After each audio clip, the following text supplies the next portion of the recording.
आदरणीय सदस्य श्री चंद्रशेखर जी। धन्यवाद सभापति महोदय। भारतीय संविधान के अनुच्छेद 21A के अनुसार 6 वर्ष से 14 वर्ष तक के बच्चों को मुफ्त और अनिवार्य शिक्षा पाने का मौलिक अधिकार प्रदान करता है। इसी अधिकार को लागू करने के लिए केंद्र सरकार द्वारा राइट टू एजुकेशन एक्ट 2009 बनाया गया, जिसमें साफ कहा गया कि 1 किलोमीटर के दायरे में स्कूल की व्यवस्था की जानी चाहिए ताकि बच्चों को शिक्षा पाने के अधिकार का व्यवहारिक लाभ मिल सके।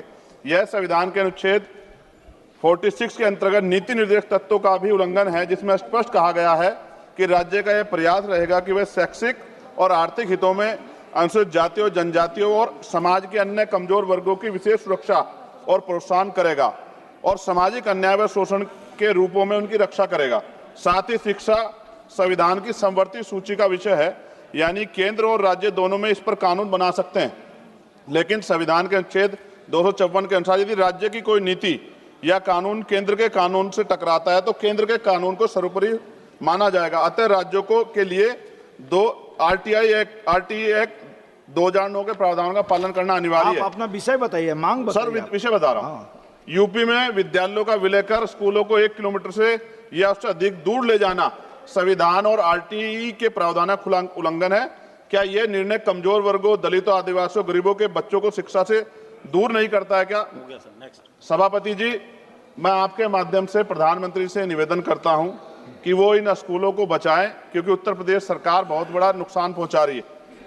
गरीबों को बचाएं, उनके बच्चों को बचाएं। और आपके माध्यम से सभापति लास्ट लाइन, अगर सरकार फिर भी नहीं मानती है तो आपके माध्यम से मैं उत्तर प्रदेश सरकार कहना चाहता हूं कि हम बच्चों का भविष्य बचाने के लिए सड़कों पे मुकाबला करने के लिए धन्यवाद। Many government schools across the country in rural areas continue to lack basic facilities like sufficient classrooms, boundary walls, kitchen sheds, dining halls. Areas continue to lack basic facilities like sufficient classrooms, boundary walls, kitchen sheds, dining halls, toilets, approach roads, etc., which are excluded from the current guidelines of MNREGA.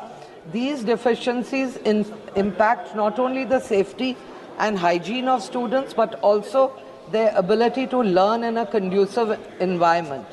So there are also many complaints about delayed payments, especially the labor component in the MNREGA work. And even after completion of work, people have to wait for months to receive payment. As MNREGA is a social security scheme with the objective of generating employment to arrest migration of labor, if this payment gets delayed, then the entire purpose of the scheme gets defeated.